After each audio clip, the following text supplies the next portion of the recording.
പ്രിയപ്പെട്ടവരെ, അന്വേഷണത്തിൻ്റെ അൽഗോരിതത്തിലേക്ക് സ്വാഗതം. ഓരോ ദിവസവും കടന്നു പോകുന്നത് വളരെ അസ്വസ്ഥജനകമായിട്ടാണ്. നമ്മൾ പ്രതീക്ഷിക്കുന്നത് മധുരോധാരമായ കാഴ്ചകൾ കാണാനാണ്, കാതിൽ താളാത്മകമായ വാക്കുകൾ വന്ന് വീഴാനാണ്. എന്നാൽ എല്ലാ പ്രതീക്ഷകളെയും കാറ്റിൽ പറത്തിക്കൊണ്ട്, നമ്മുടെ എല്ലാ സ്വപ്നങ്ങളെയും കരിച്ചുകൊണ്ട് ഓരോ ദിവസവും ലോകത്തിൻ്റെ വിവിധ ഭാഗങ്ങളിൽ നിന്നെന്ന പോലെ ഇന്ത്യയിൽ നിന്നും വന്നുകൊണ്ടിരിക്കുന്ന വാർത്തകളും വളരെ വളരെ വേവലാതികളുടെ ഒരു ലോകത്തിലേക്കാണ് ദയാരഹിതമായി നമ്മെ വലിച്ചെറിഞ്ഞുകൊണ്ടിരിക്കുന്നത്. ഇപ്പോൾ നടക്കുന്ന ഒരു സംവാദം ശ്രദ്ധിച്ചാൽ ഞാൻ ഉദ്ദേശിക്കുന്നത് ഭാരതാംബ എന്നതിനെക്കുറിച്ചുള്ള സംവാദമാണ്. സത്യത്തിൽ ഇന്ത്യ മഹാരാജ്യം ഇത്രയേറെ വൈവിധ്യമേറിയ ഒരു രാഷ്ട്രം ഒരുപക്ഷെ ലോകത്ത് വളരെ അപൂർവമാണ്. വണ്ടർ ദാറ്റ് വാസ് ഇന്ത്യ എന്ന് ഭാഷാം എന്ന ചരിത്രപ്രതിഭ, ഏതെങ്കിലും ഒരു ചരിത്രപ്രതിഭയുടെ സർട്ടിഫിക്കറ്റ് ആവശ്യമില്ല, സാക്ഷ്യപത്രം ആവശ്യമില്ല. ഓരോ ഇന്ത്യക്കാരനും തൻ്റെ ജീവിതം കൊണ്ട് അനുദിനം ബോധ്യപ്പെടുന്ന, നാം ശ്വസിക്കുന്ന വായുവിലും കുടിക്കുന്ന വെള്ളത്തിലും കഴിക്കുന്ന ഭക്ഷണത്തിലും പങ്കുവെക്കുന്ന ബന്ധങ്ങളിലും എല്ലാം കലർന്നിരിക്കുന്ന വൈവിധ്യത്തിൻ്റെ വിസ്മയാവഹമായ, നമ്മുടെ എല്ലാ വിവരണങ്ങളിൽ നിന്നും ചോർന്നു പോകുന്ന, ലോകത്തിലെ ഏറ്റവും വലിയ അത്ഭുതമെന്ന് വിളിക്കാവുന്ന, നാം സപ്താത്ഭുതങ്ങൾ എന്ന് പറയുമ്പോൾ അതിൽ നാം താജ്മഹൽ ഉൾപ്പെടുത്തും. എന്നാൽ താജ്മഹലിനും അപ്പുറത്തുള്ള ഒന്നാണ്, മഹാവിസ്മയമാണ് ഇന്ത്യൻ വൈവിധ്യം എന്നുള്ളത്. ആ വൈവിധ്യത്തിൻ്റെ ഒരു കാഴ്ചപ്പാടിലൂടെ നോക്കുമ്പോൾ നമ്മുടെ ഇന്ത്യ ഭരതൻ്റെ അമ്മയാകാം, ആരുടെയും അമ്മയാകാം. ആളുകൾക്ക് അങ്ങനെ വിശ്വസിക്കാം, വിശ്വസിക്കാതിരിക്കാം. ഈ ഒരു സ്വാതന്ത്ര്യമാണ് ചോദ്യം ചെയ്യപ്പെടുന്നത്. അതും നവോത്ഥാന കാലം മുതൽ കൂർത്തുമൂർത്ത ചോദ്യങ്ങൾ കൊണ്ട്, വിമർശനങ്ങൾ കൊണ്ട് നമ്മുടെ ദൈക്ഷണിക ജീവിതത്തെ നിത്യഹരിതമാക്കിയ, ഏതു കൊടും വേനലിലും പച്ചപ്പിൻ്റെ പുളകം കൊണ്ട് സമാന്തര പറുദീസകൾ സൃഷ്ടിച്ച, ചിന്താലോകത്തിൻ്റെ ആകാശത്തിൽ എത്രയെത്രയോ ദൈക്ഷണിക സൂര്യന്മാർ ഉദിച്ച, അവരുടെ ആശയങ്ങൾ അസ്തമിക്കാതെ ഇന്നും തുടരുന്ന നമ്മുടെ കേരളത്തിൽ പോലും, കേരളത്തിൻ്റെ ഭരണസിരാ കേന്ദ്രമായ രാജ്ഭവനിൽ പോലും ഭാരതാംബയുടെ പേരിൽ കാവിക്കൊടി പിടിച്ച ദുർഗാമാതാവിനെ, ഞാൻ വീണ്ടും ആവർത്തിക്കുന്നു, നമുക്ക് ധാരാളം ക്ഷേത്രങ്ങളുണ്ട്, ഇനിയും ക്ഷേത്രങ്ങളോ ആരാധനാലയങ്ങളോ ഉണ്ടാകാവുന്നതാണ്.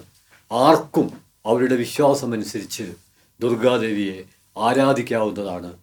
പക്ഷേ അതെങ്ങനെയാണ് നമ്മുടെ ദേശീയ സങ്കല്പത്തിൻ്റെ ഭാഗമായി തീരുന്നത് എന്ന് നാം ആലോചിക്കുമ്പോൾ അവിടെയാണ് ഗവർണറുടെ ഭരണഘടനാപരമായ ഉത്തരവാദിത്വത്തെ ഇല്ലായ്മ ചെയ്തുകൊണ്ട്, ഇപ്പോൾ മാത്രമല്ല, അദ്ദേഹം പഹൽഗാം ഭീകരാക്രമണത്തിൻ്റെ പശ്ചാത്തലത്തിൽ രാജ്ഭവനിൽ RSS സൈദ്ധാന്തികനായ ഗുരുമൂർത്തിയെ വെച്ചുകൊണ്ട് മെഴുകുതിരികൾക്ക് പകരം മിസ്സൈൽ എന്നൊരു സന്ദേശത്തിൽ അധിഷ്ഠിതമായ ആ സന്ദേശം തന്നെ നമുക്കറിയാം. ഏത് യുദ്ധകാലത്തും നമ്മുടെ വിസ്തൃതമായ ആകാശത്തിൽ സമാധാനത്തിൻ്റെ വെള്ളപ്രാവുകൾ പാറിപ്പറക്കണമെന്ന് മോഹിച്ചവരാണ് നമ്മൾ. പിക്കാസോ അനശ്വരമാക്കിയ സമാധാനത്തിൻ്റെ അടയാളമായ ആ പ്രാവിൻ്റെ ചിറകുകൾ കരിഞ്ഞു പോകരുത് എന്ന് കിനാവ് കണ്ടവരാണ് നമ്മൾ.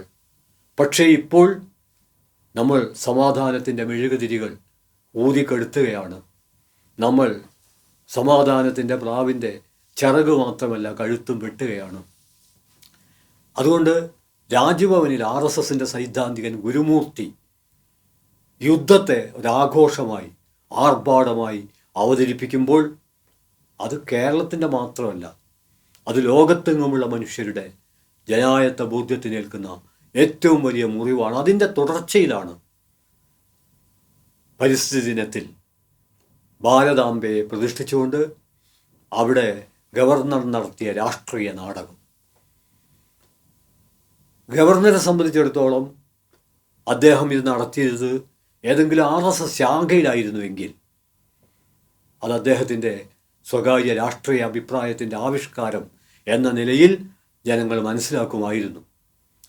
അതേസമയം രാജ്ഭവനെ RSSൻ്റെ ഒരു ഓഫീസാക്കി പരിമിതപ്പെടുത്താൻ അദ്ദേഹം നടത്തിയ ശ്രമം ഭരണഘടനാ വിരുദ്ധമാണ് എന്ന് മാത്രമല്ല, വിവിധ പാർട്ടികളിൽപ്പെട്ട ഒരു പാർട്ടിയിലും പെടാത്ത എല്ലാ മനുഷ്യരെയും അവഹേളിക്കുന്നതിന് സമമായി തീരുകയാണുണ്ടായത്. ഞാൻ പറഞ്ഞു വരുന്നത് മേൽക്കോയ്മ ദേശീയതയുടെ ചുരുക്കെഴുത്താണ് സംഘപരിവാർ ആഘോഷിക്കുന്ന ഭാരതാംബ.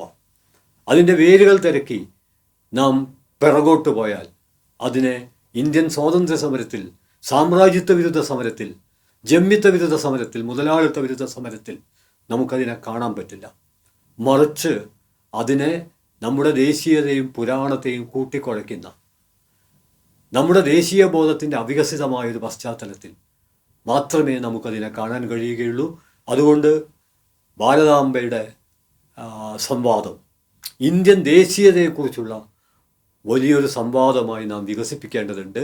അങ്ങനെ വികസിപ്പിക്കുമ്പോൾ ഇന്ത്യയിൽ രൂപപ്പെട്ട ദേശീയത, ആ ദേശീയതയെക്കുറിച്ച് പറയുമ്പോൾ തന്നെ വളരെ കൗതുകകരമായ കാര്യങ്ങളുണ്ട്. ഇന്ത്യൻ ഫാസിസ്റ്റുകൾ അനാദിയായൊരു ദേശീയതയെക്കുറിച്ച്, അചരിത്രപരമായൊരു ദേശീയതയെക്കുറിച്ച്, ഭാരതം എത്രയെത്രയോ സഹസ്രാബ്ദങ്ങൾക്ക് മുമ്പേ നിലനിന്നു പോന്ന ഒരു ദേശരാഷ്ട്രമാണ് എന്ന ചരിത്രം ഒരു നാളും അംഗീകരിക്കാത്ത അസംബന്ധം അവർ ആഘോഷിച്ചു കൊണ്ടിരിക്കുന്നുണ്ട്.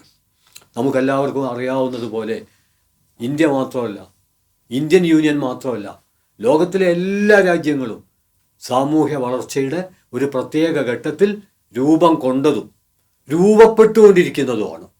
ഞാൻ ആവർത്തിക്കുന്നു, ദേശീയത പണി പൂർത്തിയായ ഒരു ഉരുപ്പടിയുടെ പേരല്ല, അത് പണി നടന്നുകൊണ്ടിരിക്കുന്ന ഒരു പ്രക്രിയയാണ്. അതുകൊണ്ട് ഇന്ത്യൻ ദേശീയത എന്ന് നമ്മൾ ഇന്ന് പറയുമ്പോഴും ആ ദേശീയത രൂപപ്പെട്ടുകൊണ്ടിരിക്കുന്ന ഒന്നാണ്.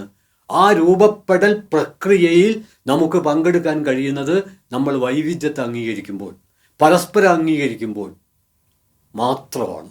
അതുകൊണ്ട് ഇൻക്ലൂസീവ് എന്ന ഇംഗ്ലീഷ് വാക്കിന് നമ്മൾ ഇൻക്ലൂസീവ് നാഷണാലിസം എന്ന് പറയുമ്പോൾ, സെക്കുലർ നാഷണാലിസം എന്ന് പറയുമ്പോൾ, കമ്മ്യൂണൽ നാഷണാലിസം എന്ന് പറയുമ്പോൾ, പീപ്പിൾസ് നാഷണാലിസം എന്ന് പറയുമ്പോൾ, ഞാൻ ഈ പറഞ്ഞതെല്ലാം ഇന്ത്യൻ സ്വാതന്ത്ര്യ സമരത്തിൻ്റെ പശ്ചാത്തലത്തിൽ രൂപപ്പെട്ടു വന്ന ദേശീയതയെക്കുറിച്ചുള്ള വ്യത്യസ്ത കാഴ്ചപ്പാടുകളാണ്. ഉദാഹരണമായിട്ട് കമ്മ്യൂണൽ നാഷണാലിസം എന്ന പരികല്പന മുന്നോട്ട് വച്ചത് മഹാത്മാഗാന്ധിയാണ്. മഹാത്മാഗാന്ധി അടിസ്ഥാനപരമായി നമുക്കറിയാം, അദ്ദേഹത്തിൻ്റെ ദക്ഷിണാഫ്രിക്കയിലെ ജീവിതം, അവിടെ ഏറ്റ അവഹേളനങ്ങൾ, പീഡനങ്ങൾ, അതിൻ്റെയൊക്കെ പശ്ചാത്തലത്തിൽ അദ്ദേഹം 1915 ഇന്ത്യയിലേക്ക് വരുമ്പോൾ അദ്ദേഹം ആദ്യം നേതൃത്വം കൊടുക്കുന്ന ബീഹാറിലെ ചമ്പാരാൻ നീലത്തൊഴിലാളികളുടെ സമരം, പിന്നീടാണ് അദ്ദേഹം ഇന്ത്യൻ സ്വാതന്ത്ര്യ സമരത്തിലേക്ക്, കൃത്യം പറഞ്ഞാൽ തിലകൻ യുഗം അവസാനിക്കുകയും മഹാത്മാഗാന്ധി യുഗം ആരംഭിക്കുകയും ചെയ്യുന്നത് 20കളോട് കൂടിയാണ്. ആ കാലത്ത് അദ്ദേഹം മുന്നോട്ട് വച്ച, ഒരുപക്ഷെ ബാലഗംഗാധര തിലകനിൽ നിന്ന് വ്യത്യസ്തമായി അദ്ദേഹം മുന്നോട്ട് വച്ചത് സമുദായ മൈത്രി. ഇന്ത്യയിലെ വിവിധ മതങ്ങൾക്കിടയിൽ ആഴത്തിലുള്ള മൈത്രി രൂപപ്പെട്ടാൽ തന്നെ അതിൻ്റെ മുന്നിൽ പിടിച്ചു നിൽക്കാൻ ബ്രിട്ടീഷ് സാമ്രാജ്യത്വത്തിന് കഴിയില്ല. കാരണം ഭിന്നിപ്പിച്ചാണ് അവർ അവരുടെ ഭരണം നിലനിർത്തുന്നത്. ഇന്ത്യയെപ്പോലെ ഇത്ര വിസ്തൃതമായ ഒരു രാജ്യത്ത്, ഒരു ചെറിയ രാജ്യത്തിന് മേൽക്കോയ്മ സ്ഥാപിക്കാൻ കഴിഞ്ഞത് അവരുടെ പട്ടാള ശക്തി കൊണ്ടല്ല എന്നും ഇന്ത്യൻ ജനതയെ ഭിന്നിപ്പിക്കുന്നതിൽ അവർ വിജയിച്ചതുകൊണ്ടാണ് എന്നും മഹാത്മാഗാന്ധി തിരിച്ചറിഞ്ഞു. അതിൻ്റെ അടിസ്ഥാനത്തിലാണ് സമുദായ മൈത്രി ന്യൂക്ലിയസായ ഒരു ദേശീയത, അതിനെയാണ് കമ്മ്യൂണൽ ദേശീയത. അദ്ദേഹം പറഞ്ഞത് ഹിന്ദു മതവും ഇസ്ലാം മതവും സിഖ് മതവും എല്ലാ മതങ്ങളും ഇന്ത്യയാകുന്ന വലിയ പൂമാലയിലെ വ്യത്യസ്ത നിറങ്ങളുള്ള പൂക്കളാണ് എന്ന സങ്കല്പം. ഇതാണ് കമ്മ്യൂണൽ നാഷണാലിസം. ഈ നാഷണാലിസത്തിന് അതിൻ്റെ സാധ്യതകളും പരിമിതികളും ഉണ്ട്. പക്ഷേ ഒരു കാര്യം ഉറപ്പാണ്, ഇത് ഇന്ത്യൻ ഫാസിസ്റ്റുകൾ വികസിപ്പിക്കാൻ ശ്രമിച്ച, ഇപ്പോൾ വികസിപ്പിച്ചുകൊണ്ടിരിക്കുന്ന ഭാരതാംബ ആ ജനവിരുദ്ധ ദേശീയതയുടെ, അതിനെ ഹെജിമോണിക് നാഷണാലിസം അഥവാ മേൽക്കോയ്മ ദേശീയത എന്ന് വിളിക്കാവുന്നതാണ്. കാരണം ആ ദേശീയതയുടെ കേന്ദ്ര പ്രമേയം എന്ന് പറയുന്നത് ഇത് പുണ്യഭൂമിയാണ് എന്നൊരു കാഴ്ചപ്പാടാണ്. അതായത് ഇന്ത്യൻ ഫാസിസ്റ്റുകളുടെ കാഴ്ചപ്പാടിൽ ഭാരതത്തെ തങ്ങളുടെ പുണ്യഭൂമിയായി കരുതാത്തവരൊക്കെ ഭാരതത്തിൽ നിന്ന് പുറത്തു പോകണം എന്നാണ്. വ്യത്യസ്ത മതങ്ങൾ അവിടെയൊക്കെ പുണ്യഭൂമി ലോകത്തിൻ്റെ പല ഭാഗങ്ങളിലായതിനാൽ അവരൊന്നും ഇന്ത്യക്കാരല്ല എന്ന കാഴ്ചപ്പാടാണ് അവർ മുന്നോട്ട് വെക്കുന്നത്. ജനായത്തം മുന്നോട്ട് വെക്കുന്നത് എവിടെ മനുഷ്യർ ജനായത്തപരമായി ജീവിച്ചാൽ, മനുഷ്യത്വപരമായി ജീവിച്ചാൽ, കൊള്ളാവുന്ന കാര്യങ്ങൾ ചെയ്ത് ജീവിച്ചാൽ അവർ കൊള്ളാവുന്നവരാണ്. എക്സ് എന്നോ വൈ എന്നോ വ്യത്യാസമില്ല. പക്ഷേ ഇന്ത്യൻ ഫാസിസ്റ്റുകളെ സംബന്ധിച്ചിടത്തോളം ഭാരതം ലോകത്തിൻ്റെ ഗുരുവാണ്, ഇതാണ് പുണ്യഭൂമി, ഇത് പവിത്രഭൂമിയാണ്, ധർമ്മഭൂമി, കർമ്മഭൂമി, മോക്ഷഭൂമി, ദേവഭൂമി, കുത്തുകുത്ത്, അങ്ങനെ അചരിത്രപരമായി ഒരു ദേശത്തെ ആഘോഷിക്കുന്ന, പ്രകീർത്തിക്കുന്ന, അതിന് ചരിത്രമായിട്ടൊരു ബന്ധവുമില്ല. അതുകൊണ്ട് ഈ സന്ദർഭത്തിൽ ഞാൻ ഓർമ്മിക്കുന്നത് ബാലചന്ദ്ര ചുള്ളിക്കാടിൻ്റെ ഒരു കവിതയാണ്, രാജ്യസ്നേഹം എന്നാണ് ആ കവിതയുടെ പേര്. ആ കവിതയുടെ കേന്ദ്ര ഭാവുകത്വം എന്ന് പറയുന്നത്, അല്ലെങ്കിൽ ആ കവിത വിനിമയം ചെയ്യുന്ന അനുഭവത്തിൻ്റെ അനുഭൂതിയുടെ സൂക്ഷ്മ ലോകം എന്ന് പറയുന്നത് 2 വരിയിൽ സംഗ്രഹിക്കാൻ പറഞ്ഞാൽ ഞാൻ അതിൽ നിന്നും തിരഞ്ഞെടുക്കുക, ഞാൻ തേടുന്നത് രാജ്യസ്നേഹമല്ല, സ്നേഹമുള്ള ഒരു രാജ്യത്തെയാണ് എന്ന വരികളായിരിക്കും. ഞാൻ ആവർത്തിക്കുന്നു, ഞാൻ തേടുന്നത് രാജ്യസ്നേഹമല്ല, സ്നേഹമുള്ള ഒരു രാജ്യത്തെയാണ്. അവിടെയാണ് ഇൻക്ലൂസീവ് നാഷണാലിസം, അതിന് മലയാളത്തിൽ നൽകാവുന്ന വിവർത്തനം മുമ്പൊരു പ്രബന്ധത്തിൽ ഞാൻ എഴുതിയത് വാ വാ ദേശീയത എന്നാണ്. അതിൻ്റെ നേരെ എതിരായി നിൽക്കുന്ന ഹെജിമോണിക് നാഷണാലിസം മുന്നോട്ട് വെക്കുന്ന എക്സ്ക്ലൂഷൻ എന്നുള്ളതിന് പോ. അതുകൊണ്ട് 2 മൗലികമായ ദേശീയ സങ്കല്പങ്ങളാണ്. നേരത്തെ പറഞ്ഞ മഹാത്മാഗാന്ധിയുടെ കമ്മ്യൂണൽ നാഷണാലിസം എന്നുള്ളത് വാ വാ ദേശീയതയുടെ ഭാഗമാണ്. അതിന് ചില പരിമിതികൾ, ഉദാഹരണമായിട്ട് സെക്കുലാർ നാഷണാലിസം, പണ്ഡിറ്റ് ജവഹർലാൽ നെഹ്റു ഒക്കെ മുന്നോട്ട് വച്ച സെക്കുലാർ നാഷണാലിസവുമായി താരതമ്യപ്പെടുത്തുമ്പോൾ അതിന് ചില പരിമിതികൾ കാണാം. ഉദാഹരണം, സെക്കുലാർ നാഷണാലിസത്തെ സംബന്ധിച്ചിടത്തോളം നിങ്ങൾ ഏത് മതത്തിൽ വിശ്വസിച്ചാലും വിശ്വസിച്ചിട്ടില്ലെങ്കിലും നിങ്ങൾ ഇവിടുത്തെ പൗരരാണെങ്കിൽ എല്ലാ പൗരാവകാശങ്ങളും ഒരു വിവേചനവും കൂടാതെ ജാതി മത ഭാഷാ പരിഗണനകൾക്ക് അതീതമായി നിങ്ങൾക്കും എനിക്കും അനുഭവിക്കാൻ കഴിയും എന്ന കാഴ്ചപ്പാടാണ് മതനിരപേക്ഷ ദേശീയത അല്ലെങ്കിൽ സെക്കുലർ നാഷണാലിസം മുന്നോട്ട് വെക്കുന്നത്. എന്നാൽ സെക്കുലർ നാഷണാലിസവും കമ്മ്യൂണൽ നാഷണാലിസവും അടിസ്ഥാനപരമായി വാവാ ദേശീയത, ഒരാളെയും ഒഴിവാക്കാത്ത, ഒന്നിൻ്റെ പേരിലും ആരെയും ഒഴിവാക്കാത്ത, എല്ലാവരെയും ഒത്തുചേർക്കുന്ന, ചേർത്ത് പിടിക്കുന്ന ഒന്നാണ്. എന്നാൽ അതിനേക്കാൾ സൂക്ഷ്മമായിട്ടുള്ള ദേശീയതയാണ് ജനകീയ ദേശീയത. അന്തോണിയോ ഗ്രാംഷിയെല്ലാം വികസിപ്പിക്കാൻ ശ്രമിച്ച നാഷണൽ പോപ്പുലർ എന്ന് വിളിക്കുന്ന ദേശീയ ജനകീയത. ആ ജനകീയ ദേശീയതയുടെ പ്രത്യേകത എന്ന് പറയുന്നത് ഇതെൻ്റെ രാജ്യമാണ് എന്ന് പറഞ്ഞ് മസിൽ പിടിച്ചുകൊണ്ട് മാത്രം കാര്യമില്ല. ഈ രാജ്യത്ത് ജീവിക്കുന്ന സകലമാന മനുഷ്യർക്കും പ്രാഥമികമായ ജീവിത ആവശ്യങ്ങളെങ്കിലും മിനിമം പൂർത്തിയാവാൻ കഴിയണം. ഭക്ഷണം, വസ്ത്രം, പാർപ്പിടം, തൊഴിൽ, ആരോഗ്യ സുരക്ഷ തുടങ്ങിയ കാര്യങ്ങൾ, സാമ്പത്തിക സമത്വം, രാഷ്ട്രീയ സമത്വം, സാംസ്കാരിക സമത്വം, ഇതെല്ലാം ഉൾച്ചേർന്ന ജനങ്ങളുടെ സമ്പൂർണമായ ജീവിതാവിഷ്കാരത്തിൻ്റെ ഭൂമിശാസ്ത്രപരവും രാഷ്ട്രീയപരവുമായ ചട്ടക്കൂടിനെയാണ് ജനകീയ ദേശീയത എന്ന് വിളിക്കുന്നത്. നമ്മൾ ദേശീയതയെക്കുറിച്ച് പറയുമ്പോൾ തന്നെ അതിലേറ്റവും പ്രധാനപ്പെട്ട ഒന്ന് ഭാഷയാണ്. എന്നാൽ ഇന്ത്യയെ സംബന്ധിച്ചിടത്തോളം നമുക്കറിയാം, നമുക്ക് പൊതുവായിട്ട് ആ വിധം ഒരു ദേശീയ ഭാഷയില്ല. കൃത്രിമമായ ഒരു ദേശീയ ഭാഷ ഉണ്ടാക്കി തീർക്കാൻ നടത്തുന്ന എല്ലാ ശ്രമവും വലിയ അപകടത്തിലേക്കായിരിക്കും നമ്മെ നയിക്കുക. അതുകൊണ്ട് കൂടുതൽ വിശദാംശങ്ങളിലേക്ക് ഞാൻ കടക്കുന്നില്ല. ഞാൻ സൂചിപ്പിക്കാൻ ശ്രമിക്കുന്നത് ഒറ്റ കാര്യമാണ്, ഹെജിമോണിക് ദേശീയത മലയാളം, തമിഴ്, ഹിന്ദി, ബംഗാളി തുടങ്ങി നാനാതരത്തിലുള്ള ഭാഷകൾക്ക് പകരം ഒരൊറ്റ ഭാഷ, ഹിന്ദുമതം, ക്രിസ്തുമതം, ഇസ്ലാം മതം, ബുദ്ധമതം, സിഖ് മതം എന്നുള്ളതിനൊക്കെ പകരം ഒരുപക്ഷെ നിങ്ങളിപ്പോൾ വിചാരിക്കും, കേൾക്കുന്നവർ വിചാരിക്കും ഹിന്ദു മതത്തെ ആയിരിക്കും ഇവർ പകരം വെക്കുക. അല്ല, ജാതി മേൽക്കോയ്മയാണ് പകരം വെക്കുന്നത്. അത് ജനകീയ ഹിന്ദുമതത്തിൻ്റെ മൂല്യ സങ്കല്പങ്ങൾക്കെതിരാണ്. ഹിന്ദുമതത്തിനകത്ത് രൂപപ്പെട്ട ഭക്തി പ്രസ്ഥാനം ഉൾപ്പെടെ, നവോത്ഥാന പ്രസ്ഥാനം ഉൾപ്പെടെ, മലയാളികളെ സംബന്ധിച്ചിടത്തോളം നമ്മൾ ആവർത്തിച്ച് പറയേണ്ട ശ്രീനാരായണ പ്രസ്ഥാനം ഉൾപ്പെടെ, അയ്യങ്കാളിയും അതുപോലെ തന്നെ പൊയ്കയിൽ അപ്പച്ചനും ഉൾപ്പെടെ നിരവധി പേർ. നവോത്ഥാനത്തെക്കുറിച്ചുള്ള ഒരു എപ്പിസോഡിൽ നമ്മൾ അനിവാര്യമായും വിവരിക്കേണ്ട ഒരുപാട് പേർ, അതുകൊണ്ട് ഇവിടെ ഇപ്പോൾ അത് വിവരിക്കുന്നില്ല. അവരൊക്കെ മുന്നോട്ട് വെച്ച ഒരു ജനകീയ മതാത്മക കാഴ്ചപ്പാടുണ്ട്. അതിനെയൊക്കെ വെല്ലുവിളിക്കുന്ന ജാതി മേൽക്കോയ്മയാണ്. ആ ജാതി മേൽക്കോയ്മയുടെ ഒരു വലിയ പരസ്യമാണ് ഒരുപക്ഷെ നിഷ്കളങ്കരായ പലർക്കും ഇനിയും മനസ്സിലാക്കാൻ കഴിഞ്ഞിട്ടില്ലാത്ത ഭാരതാംബ എന്ന് പറയുന്നത്. അതിന് ഭാരതവുമായിട്ടൊരു ബന്ധവുമില്ല എന്ന് നമ്മൾ മനസ്സിലാക്കേണ്ടതുണ്ട്. അതൊരു മതവിശ്വാസത്തിൻ്റെ ഭാഗമാണ്. അതാകട്ടെ ഹിന്ദു മതത്തിലെ മുഴുവൻ മനുഷ്യരും പങ്കുവെക്കുന്ന മതവിശ്വാസമല്ല, അത് സവർണതയുടെ ഒരു പ്രതീകമാണ് എന്ന് കൃത്യം തിരിച്ചറിയണം. ഇതായിരുന്നു JNUവിലുണ്ടായിരുന്ന ഒരു തർക്കം. അതുകൊണ്ട് ഞാൻ സൂചിപ്പിക്കാൻ ശ്രമിക്കുന്നത്, കൃത്യമായും ജനകീയ ദേശീയതക്കും മഹാത്മാഗാന്ധി മുന്നോട്ട് വച്ച സാമുദായിക ദേശീയതക്കും നെഹ്റു ഉൾപ്പെടെ മുന്നോട്ട് വച്ച മതേതര ദേശീയതക്കും പൂർണ്ണമായും എതിരായ മേൽക്കോയ്മ ദേശീയത. ആ മേൽക്കോയ്മ ദേശീയത ചേർത്ത് പിടിക്കുകയല്ല, മറിച്ച് ഭൂരിപക്ഷം വരുന്ന ജനതയെ പുറന്തള്ളുക എന്ന് പറയുമ്പോൾ പൂർണ്ണമായും പുറന്തള്ളാൻ കഴിയും എന്നുള്ള അർത്ഥത്തിലല്ല, കീഴ്പ്പെടുത്തുക.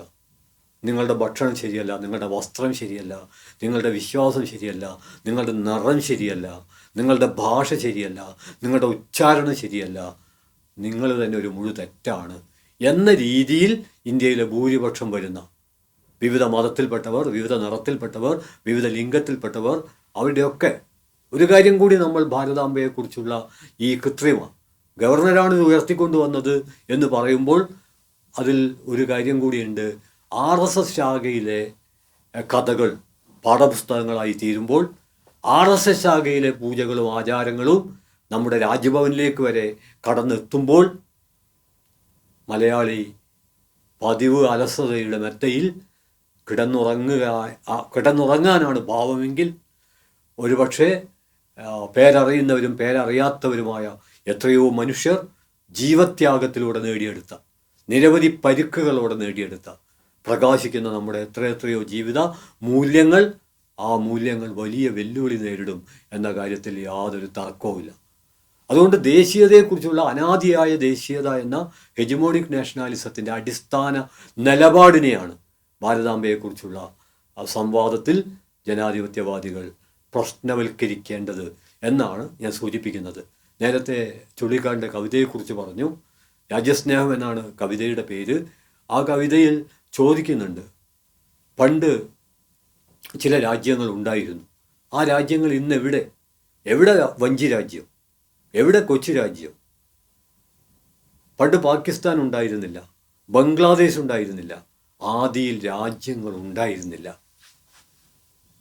രാജ്യങ്ങളെല്ലാം സാമൂഹ്യ പരിവർത്തനത്തിൻ്റെ വ്യത്യസ്ത ഘട്ടങ്ങളിൽ രൂപപ്പെട്ടു വന്നതാണ്. അതുകൊണ്ട് തന്നെ ഫിഡൽ കാസ്ട്രോവിൻ്റെ വാക്കുകൾ വളരെ പ്രസക്തമാണ് എന്ന് ഞാൻ കരുതുന്നു. ഈ വാക്കിൻ്റെ യഥാർത്ഥത്തിലുള്ള സ്രോതസ്സ് മാർട്ടിയാണ്. മാർട്ടിയുടെ ഈ വാക്കുകൾ ഫിഡൽ കാസ്ട്രോവിന് ഏറെ പ്രിയപ്പെട്ടതായിരുന്നു. ആ വാക്കിലാണ് മനുഷ്യത്വമാണ് എൻ്റെ മാതൃരാജ്യം. മനുഷ്യത്വമാണ് എൻ്റെ മാതൃരാജ്യം എന്ന് പറയുമ്പോൾ അത് വലിയൊരു കിനാവ് സ്വപ്നമാണ്. കാരണം നമുക്കെല്ലാവർക്കും അറിയാവുന്നതുപോലെ ഇന്ന് നമ്മൾ മനുഷ്യരായിട്ടല്ല, ഇന്ന് നമ്മുടെ മാനവികത ഒരു പ്രത്യേക രാഷ്ട്രാതിർത്തിക്കുള്ളിൽ പൗരർ എന്ന രീതിയിലാണ്, രാഷ്ട്രീയ കർത്തൃത്വത്തിൻ്റെ രീതിയിലാണ്. നമ്മൾ എന്ത് മനുഷ്യർ എന്ന് പറഞ്ഞാലും നമ്മുടെ രാജ്യത്തെ എല്ലാ നിയമങ്ങളും പൗരർ എന്ന നിലയിൽ നമ്മുടെ ജീവിതത്തിൽ പ്രവർത്തിച്ചുകൊണ്ടിരിക്കും. അതുകൊണ്ട് മനുഷ്യത്വമാണ് മാതൃരാജ്യം എന്ന് നമ്മൾ പറയുമ്പോഴും അത് വലിയ സാക്ഷാത്കരിക്കപ്പെടേണ്ട ഒരു മഹാസ്വപ്നമാണ്. ആ സ്വപ്നത്തിലേക്ക് സഞ്ചരിച്ചെത്താനുള്ള വഴികളിലൊന്നാണ് ദേശീയത. മറ്റൊരർത്ഥത്തിൽ പറഞ്ഞാൽ ദേശീയത സാർവദേശീയതയിലേക്കുള്ള ഒരു സഞ്ചാര പദമാണ്. എന്നാൽ സാർവദേശീയതയെ പുച്ഛിക്കുന്ന, ഭാരതം മാത്രമാണ് ലോകത്തിലെ പുണ്യഭൂമി എന്ന് അലറി വിളിക്കുന്ന ആ അലർച്ചയാണ് സത്യത്തിൽ ഭാരതാംബ എന്ന ഈ പരികൽപ്പനയിലൂടെ ആവിഷ്കരിക്കപ്പെടുന്നത്. ഇന്ത്യയിലെ ഫാസിസ്റ്റുകൾ അവർ ഇന്ത്യൻ ദേശീയ പതാകയ്ക്കെതിരായിരുന്നു. ഇത് അവർക്കെതിരെ അവരുടെ വിമർശകർ ഉന്നയിക്കുന്ന ഏതെങ്കിലും തരത്തിലുള്ള വിമർശനമല്ല, വിചാരധാര ഒന്ന് മറച്ചു നോക്കിയാൽ ഇന്ത്യൻ പതാകയെപ്പറ്റി അതിൽ പറഞ്ഞിട്ടുള്ളത് അത് തുന്നിക്കൂട്ടിയ തുണിക്കഷ്ണമാണ്. അത് വ്യത്യസ്ത മതങ്ങളെ പ്രീണിപ്പിക്കാൻ വേണ്ടി തുന്നിക്കൂട്ടിയ, ലോകത്തിൻ്റെ പല ഭാഗങ്ങളിലുള്ളത് കോപ്പി അടിച്ചുണ്ടാക്കിയ, അതാണ് ഭരണഘടനയെക്കുറിച്ച് പറയുന്നത്. അങ്ങനെ ഭരണഘടനയെയും ഇന്ത്യൻ പതാകയെയും ഒന്നും അംഗീകരിക്കാത്ത, മനുസ്മൃതിയാണ് യഥാർത്ഥ നിയമസംഹിത എന്ന് കരുതുന്ന, ഭഗവദ്ധ്വജമാണ് യഥാർത്ഥ കൊടി എന്ന് കരുതുന്ന, ഭാരതത്തിന് ഒരു പുതിയ പതാകയുടെ ആവശ്യമേ ഇല്ല എന്ന് കരുതുന്ന, എന്തിന് ഇന്ത്യാ ചരിത്രത്തിൽ സൗഹൃദത്തിൻ്റെ, മൈത്രിയുടെ മഹാസന്ദേശം മഹാത്മാബുദ്ധൻ്റെ കാഴ്ചപ്പാടുകളുടെ അടിസ്ഥാനത്തിൽ വികസിപ്പിക്കാൻ ശ്രമിച്ച അശോകചക്രം, ആ അശോകചക്രത്തിനെതിരെ വിമർശനങ്ങൾ ഉന്നയിച്ച, അത് തിയോക്രാറ്റിക് സ്റ്റേറ്റിൻ്റെ ഭാഗമാണ് എന്ന് പറഞ്ഞ, മൈ കൺട്രി മൈ പീപ്പിൾ എന്ന അദ്വാനിയുടെ ആത്മകഥയിൽ ഓർക്കുക, ആ ആത്മകഥ കാമുക എഴുതിയത് വാജ്പേയി ആയിരുന്നു. അതിൽ കൃത്യം പറയുന്നുണ്ട്, അശോകചക്രം തിയോക്രാറ്റിക് സ്റ്റേറ്റിൻ്റെ ഭാഗമാണ്, അത് മതാധിപത്യ കാഴ്ചപ്പാടിനെയാണ് അടയാളപ്പെടുത്തുന്നത്.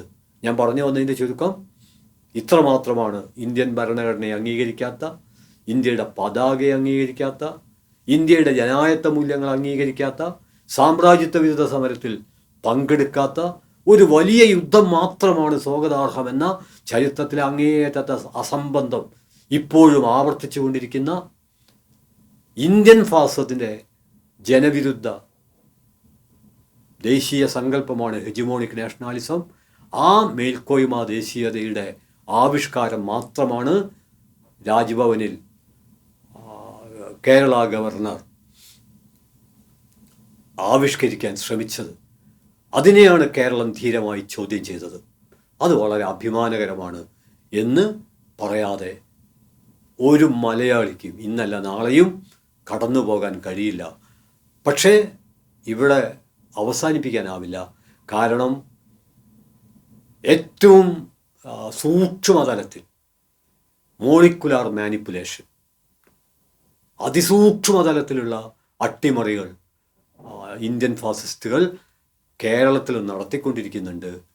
അത് ഭരണസിരാ കേന്ദ്രങ്ങൾ മുതൽ, നമ്മുടെ വിദ്യാലയത്തിലെ പാഠപുസ്തകങ്ങൾ മുതൽ, നമ്മുടെ കളിസ്ഥലങ്ങൾ മുതൽ, നമ്മുടെ ദൈനംദിന ജീവിതത്തിലെ സംഭാഷണങ്ങൾ മുതൽ, നമ്മുടെ തമാശകൾ മുതൽ എല്ലാറ്റിലേക്കും ഞാൻ മുമ്പൊരു എപ്പിസോഡിൽ പരിചയപ്പെടുത്തിയ ഗു വൈറസ്, ഗുജറാത്ത് വൈറസ് എന്നും ഗുണ്ട വൈറസ് എന്നും നമുക്ക് വിളിക്കാവുന്ന ഗു വൈറസ്, ആ ഗു വൈറസ് രാജ്ഭവനിൽ, അതാണ് ഭാരതാംബയെക്കുറിച്ചുള്ള ഫാസിസത്തിൻ്റെ. എന്നാൽ ഭാരതത്തെക്കുറിച്ച്, ഇന്ത്യയെക്കുറിച്ച് ജനായത്തത്തിനൊരു കാഴ്ചപ്പാടുണ്ട്. അത് ഏതെങ്കിലും ഒരു പ്രത്യേക ആചാരത്തിൽ, ഏതെങ്കിലും ഒരു പ്രത്യേക അനുഷ്ഠാനത്തിൽ, ഏതെങ്കിലും ഒരു പ്രത്യേക വിശ്വാസത്തിൽ ആരംഭിച്ച് അവസാനിക്കുന്നതല്ല. ഇന്ത്യൻ ജനത പല വ്യത്യസ്തതകൾ പുലർത്തുന്നവരായതുകൊണ്ട് അങ്ങനെയാണ് നമ്മൾ ഭാഷാ സംസ്ഥാനങ്ങൾക്ക് രൂപം നൽകിയത്. ഞാൻ അവസാനിപ്പിക്കുമ്പോൾ ഞാൻ സൂചിപ്പിക്കാൻ ശ്രമിക്കുന്നത്, ഭാഷാ സംസ്ഥാനങ്ങളെപ്പോലും വിഘടനവാദപരം എന്ന് വിളിച്ച് അതിനെതിരെ നിന്നത് ഇന്ത്യയിൽ 4 സംഘടനകളാണ്. അതിൽ 2 മൂലധന സംഘടനയാണ്, 2 രാഷ്ട്രീയ സംഘടനയാണ് എന്നുള്ളതും ഭാരതാംബ സംവാദത്തിനിടയിൽ ഓർമ്മിച്ചെടുക്കേണ്ടതുണ്ട്. ഞാൻ ഇത്രയും വിസ്തരിച്ച് പറയാൻ കാരണം ഇതൊരു കാവിക്കൊടിയുടെയോ ഒരു ദുർഗായുടെ ചിത്രത്തിൻ്റെയോ പ്രശ്നമല്ല. അതിനപ്പുറത്തിൽ ആഴത്തിൽ വേരുകളുണ്ട്. ഭാഷാ സംസ്ഥാനം വിഘടനവാദപരമാണ് എന്ന കാഴ്ചപ്പാട് ഇന്ത്യൻ ഫാസിസ്റ്റുകൾ അവതരിപ്പിച്ചപ്പോൾ അന്ന് ആ സംഘടനയുടെ പേര് ജനസംഘം എന്നാണ്. അവർക്ക് കൂട്ടിന് കിട്ടിയത് സ്വതന്ത്ര പാർട്ടിയാണ്. പിന്നെ 2 മൂലധന സംഘടനകൾ എന്ന് ഞാൻ പറഞ്ഞത് ഓൾ ഇന്ത്യ എക്സ്പോർട്ടേഴ്സ് അസോസിയേഷൻ എന്ന് പറയുന്ന മൂലധന സംഘടനയാണ്. മറ്റൊന്ന് ഓൾ ഇന്ത്യ മാനുഫാക്ചേഴ്സ് അസോസിയേഷനാണ്.